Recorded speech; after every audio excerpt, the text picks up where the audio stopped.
et c'est une très belle clôture qui s'annonce à la Bourse de Paris, ailleurs en Europe et aux États-Unis.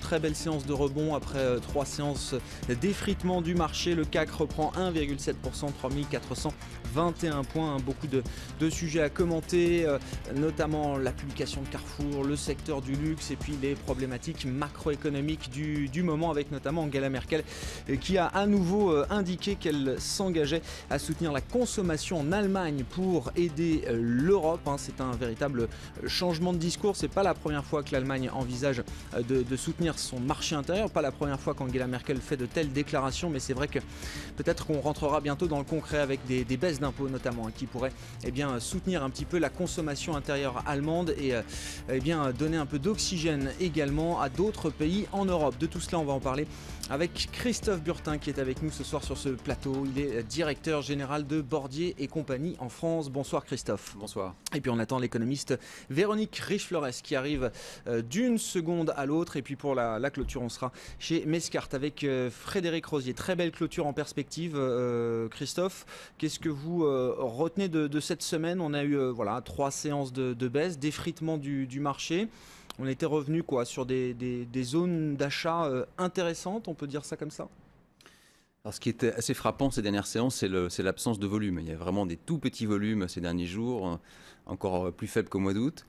On se souvient qu'il y a un mois, on avait expliqué qu'après la réduction de la prime de risque, consécutif au discours énergique de la BCE, le quantitative easing numéro 3 de la Fed, il s'agissait maintenant de regarder un peu la croissance. La croissance, elle n'est pas encore là. Au contraire, le FMI vient de réviser à la baisse ses perspectives pour l'année prochaine, particulièrement dans la zone euro. Donc, nécessairement, le marché s'est essoufflé un petit peu, il consolide. Les opérateurs attendent la saison des résultats aux États-Unis pour voir un peu sur quel pied danser. Là, 3 séances de baisse, on remonte sur des points techniques. Rien à signaler particulièrement. On rachète des belles valeurs qui avaient bien baissé. Mais vous dites, sans croissance, ce sera impossible ou très compliqué en tout cas d'aller vraiment plus haut sur nos marchés européens. Pour vous, la réduction de la prime de risque, elle est arrivée au bout là?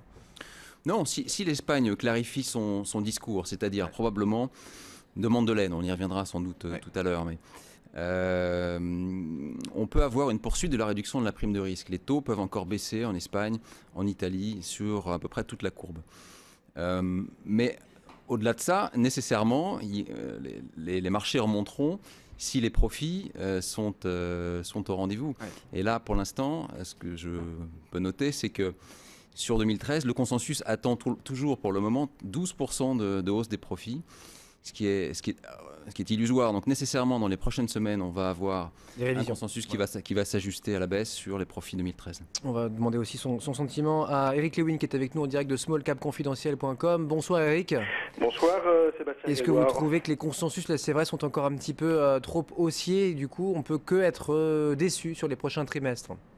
Moi, je suis plutôt à l'inverse, si vous voulez, parce que je trouve que ce qu'on vient de vivre, quand même, c'est des anticipations très négatives qui ont fait chuter le marché, je le rappelle, de 3588 à 3351, c'était ce matin.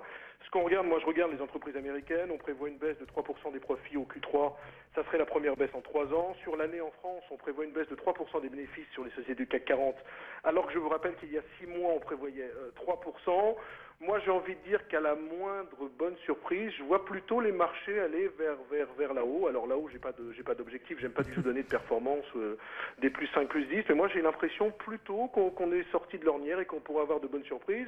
Regardez notamment ce matin Burberry qui fait finalement un trimestre correct mais sans plus. Ça permet à toutes les valeurs de luxe de progresser fortement.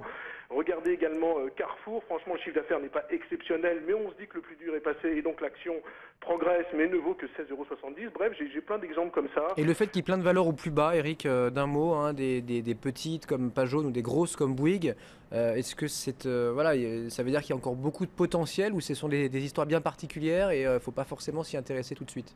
Bah écoutez, je connais plus Page Jaune que Bouygues, même si j'ai une idée sur Bouygues. Bon, sur Page Jaune, c'est très clair qu'il y a un problème de refinancement de la dette. Tant qu'il n'y aura pas vraiment un point précis avec des banques qui disent OK, on s'assoit sur une partie de la dette, faites des efforts, etc., etc.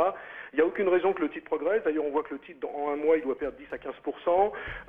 Dans le cas de Bouygues, c'est classique. TF1 n'est plus vraiment une vache à lait, même si ça marche quand même. Et puis Bouygues Télécom, c'est la concurrence bien évidemment de Free qui pèse un petit peu sur la valeur. Moi, je pense qu'il y a certains cas particuliers qui ne progresseront pas, mais je pense que tout ce qui est bancaire et même les cycliques, parce que quand on voit par exemple de l'Arcelor, du Saint-Gobain, du Lafarge, on peut se dire qu'à la moindre bonne nouvelle d'un point de vue économique, ça ira mieux. Vous avez vu également que les chiffres du chômage, même si c'est peut-être un petit peu bidouillé, que ce soit le chiffre de vendredi dernier ou le chiffre d'aujourd'hui sur les demandes d'allocation chômage, c'est un petit peu mieux prévu. Bref, moi j'ai l'impression qu'à la moindre éclaircie conjoncturelle, ça pourrait aller mieux quand même pour le CAC 40. Je crois que le Dow Jones doit être à 5-6% de ses plus hauts. Je crois que le CAC, on est à 51% des plus hauts, si je fais bien mes calculs. Donc on a encore de la marge. On a une année 2011 qui a été cauchemardesque. 2012, c'est quand même pas glorieux parce qu'on doit être à plus 7, plus 8. Moi, je serais pas étonné si on finissait l'année à plus 13 ou plus 14. Merci Eric, merci pour tous ces éléments. Tiens, on va demander son avis à Véronique Riche-Flores qui nous a rejoint. Bonjour Véronique. Bonjour. Vous êtes économiste indépendante donc, et vous avez fondé le cabinet RF Research, recherche indépendante globale, macro et thématique. On va marquer une pause dans un instant, mais sur le chômage US, là, je vous pose la question directement. Est-ce que ces chiffres sont selon vous biaisés ou bidouillés là ?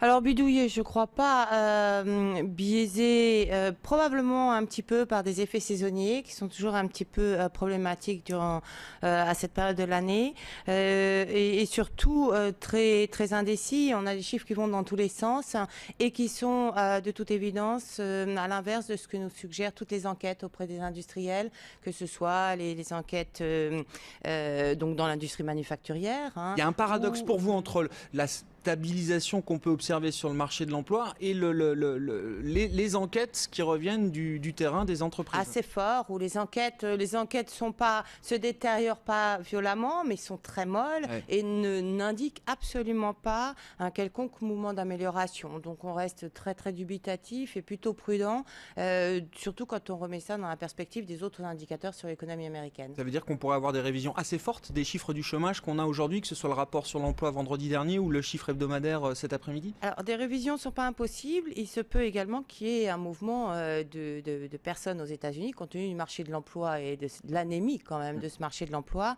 certain nombre de personnes qui ne pointent plus tout simplement comme demandeurs d'emploi. Donc, il y a peut-être là un nouveau phénomène qui est susceptible de s'être accentué. On va marquer une première pause. Véronique Riche-Flores et Christophe Burtin, on se retrouve dans un instant. Ce sera le dernier quart d'heure de cotation. Et c'est une très belle clôture qui s'annonce. Un très beau rebond cet après-midi à Paris. Plus 1,7% pour le CAC 40. Et on peut repartir peut-être justement avec la conso, le luxe d'un côté et puis la grande distribution de l'autre. On est en plateau avec Véronique Riche-Flores, économiste indépendante, fondatrice donc du cabinet RF Research, et Christophe Burtin, le directeur général de Bordier et compagnie en France. Christophe, sur Carrefour, sur le luxe, Carrefour peut-être pour commencer, est-ce que c'est un... Vous aimez la croissance alors. Bon, est-ce que c'est un dossier que vous regardez quand même ou pas du tout ? Non, enfin le secteur de la grande distribution alimentaire, particulièrement en Europe, est un secteur qui est très peu attractif. Si on regarde les résultats de Carrefour, ils sont un petit peu meilleurs que prévu sur la France. En revanche, l'Italie et l'Espagne continuent de s'enfoncer. On sait que l'Espagne, ça sera encore pire au quatrième trimestre avec les plans d'austérité qui ont été annoncés cet été. À l'inverse, l'Amérique latine marche très fort, mais ça ne représente pas un poids suffisant dans le chiffre d'affaires de Carrefour pour que ça puisse engendrer une histoire de croissance intéressante. Je crois que ce secteur, il est pris en tenaille entre une baisse du pouvoir d'achat des ménages et une hausse des denrées alimentaires. C'est extrêmement compliqué de faire son chemin là-dedans. Il suffit de regarder également les publications des concurrents européens comme Tesco, Metro, Delhaize ces dernières semaines, pour voir que, sauf à jouer des rebonds assez courts, ce qui n'est pas notre style chez Bordier, il faut plutôt rester à l'écart pour le moment. Véronique Riche-Flores, sur ces questions de consommation, alors peut-être les divergences qu'on peut avoir hein, sur les différents marchés, que ce soit aux États-Unis, consommation des ménages qui tient le choc aujourd'hui, on peut dire ça, à peu près. L'Europe, il y a 2 Europes aussi, voire 3 Europes là quand on regarde la problématique de consommation aujourd'hui. Alors là, pour le coup, il commence à y avoir un début de convergence, pas forcément celui qu'on aimerait voir. Pas dans le bon sens. Je crois qu'effectivement, la situation des pays d'Europe du Sud est assez alarmante. Hein. Puisque ce à quoi on assiste ressemble davantage à une dépression du côté de la consommation. Et de voir Monti justement là, baisser, envisager des baisses d'impôts pour les tranches de revenus les plus basses. Ça, c'est des symboles et des actes qui sont des décisions importantes là, qui montrent quand même qu'on prend conscience de ce qui se passe. Je crois. Et il y a plusieurs signaux hein, dans plusieurs pays d'un début de changement de position à l'égard de cette politique d'austérité immédiate qui, on le voit, est quand même est totalement inefficace en réalité. Et on sent ce changement, que ce soit un petit peu en Allemagne, en Italie, et plus généralement le discours du FMI de Mme Lagarde qui également remettent les choses un petit peu à leur place. Donc on a bon espoir effectivement que ce discours d'austérité soit un petit peu aménagé, ce qui va de pair avec ce qui est absolument nécessaire aujourd'hui. On le sait depuis longtemps, c'est-à-dire un report des engagements de réduction des déficits qui sont vraiment assez intenables dans la situation présente. Donc à court terme, on a comme ça quelques rétractations, quelques débuts de changement. Mais enfin, pour l'instant, effectivement, ce qui vient d'être souligné, c'est que le plan Rajoy, par exemple, en Espagne, va avoir un effet absolument désastreux sur la situation des ménages à venir. Les différentes mesures dans la plupart des pays sont encore à venir. C'est le cas de la France, où on aura quand même net un effet probablement relativement modéré, mais un effet négatif effectivement sur le sentiment et la consommation. C'est le cas encore et toujours de l'Italie, parce que là, même si avant que ces changements éventuels de direction de politique économique prennent véritablement place, il risque de s'écouler quelques mois. Or, les prochains mois, enfin tous les indicateurs montrent effectivement une espèce d'Europe du Sud qui perd pied, et l'Europe du Nord qui bascule également et qui a de plus en plus de mal à compenser le choc du Sud. Donc, est-ce qu'il faut même s'inquiéter pour l'Allemagne aussi, Véronique? Déclaration d'Angela Merkel là, cet après-midi. Nous avons un déficit public largement sous les 3%. C'est aussi notre devoir de faire quelque chose pour relancer l'économie en Europe via des baisses d'impôts, des salaires qui augmentent en Allemagne. Bref, soutenir la demande intérieure allemande qui n'est pas le plus gros moteur, on va dire, de la croissance allemande. C'est quoi? C'est simplement de la solidarité, de la générosité, j'allais dire, de la part d'Angela Merkel, ou il y a une vraie inquiétude aussi sur l'économie allemande aujourd'hui? Écoutez, je pense que, alors Mme Merkel est peut-être en train de changer un petit peu de stratégie et d'opinion. Je pense que si véritablement il y avait une volonté, on va dire solidaire, de faire de l'Allemagne une espèce de locomotive pour compenser le choc et l'austérité imposée dans le reste de l'Europe, ces mesures auraient pris jour bien plus tôt. Aujourd'hui, il me semble que ce qui se passe, c'est que l'Allemagne réalise à quel point elle est dépendante du reste de la zone euro, à juste titre, et que son économie est en train de basculer vers quelque chose qui, indiscutablement, me semble-t-il, va nous conduire à 1 ou 2 trimestres de croissance négative, c'est-à-dire une récession. Donc, effectivement, l'Allemagne, c'est assez caractéristique. Quand on regarde le comportement de l'Allemagne et des autorités allemandes durant les périodes de récession, ça a été toujours le pays le plus agressif en politique contracyclique, c'est-à-dire de réaction, contre-réaction, face à une situation de risque ou de récession. Donc effectivement, moi, j'attendais depuis quelques temps que cette détérioration du climat conjoncturel finisse par modifier la position allemande, et je crois que nous sommes sur cette voie. Est-ce que ce sera suffisant? En tout cas, je pense que ça réduit la capacité de l'Allemagne à continuer à imposer de l'austérité, comme elle l'a fait jusqu'à maintenant, au reste de l'Europe. Et ça me paraît important. Et ça se ressent aussi dans le business. On voit aujourd'hui Siemens là, qui annonce une restructuration du côté de Francfort, donc plan de restructuration avec peut-être des cessions à la clé, des marges sous pression, des milliers d'emplois aussi qui pourraient être supprimés donc chez le géant allemand. Ça vous inquiète aussi, Christophe Burtin, parce qu'on a vu jusqu'à maintenant les grands industriels allemands plutôt réussir. On cite souvent le cas de Volkswagen, mais il y en a plein d'autres, côté ou pas d'ailleurs. Pour l'instant, ils sont passés entre les gouttes.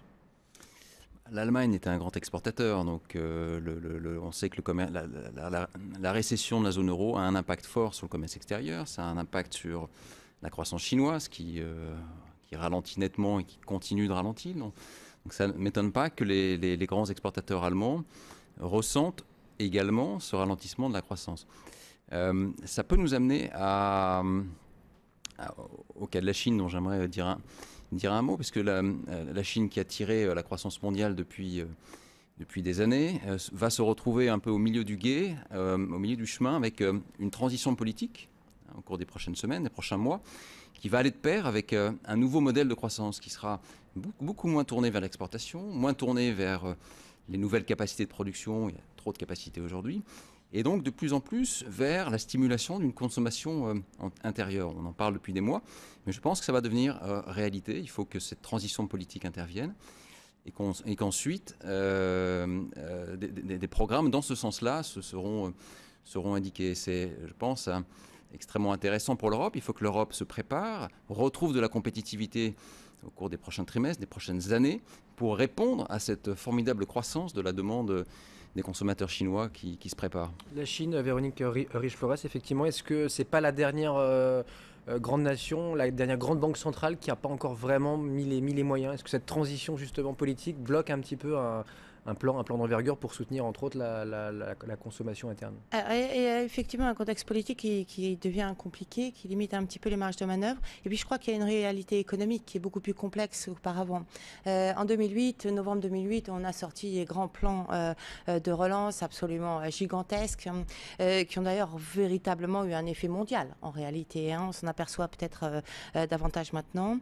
Et la résultante, c'est qu'immédiatement, on a eu des tensions inflationnistes. La Chine n'a plus les capacités de générer les gains de productivité qu'elle avait dans le passé. Elle se retrouve dans une situation où donc la hausse des salaires, qui est pas forcément beaucoup plus forte que par le passé d'ailleurs, mais n'est plus compensée par ces gains de productivité. Et donc il y a de l'inflation. Donc on est face à cette situation où effectivement il y a cette volonté absolument nécessaire d'ailleurs d'aller vers une croissance plus endogène de la consommation des ménages. En même temps, on ne peut pas aller trop vite parce que l'économie n'est pas prête et que tout ceci prend normalement des années.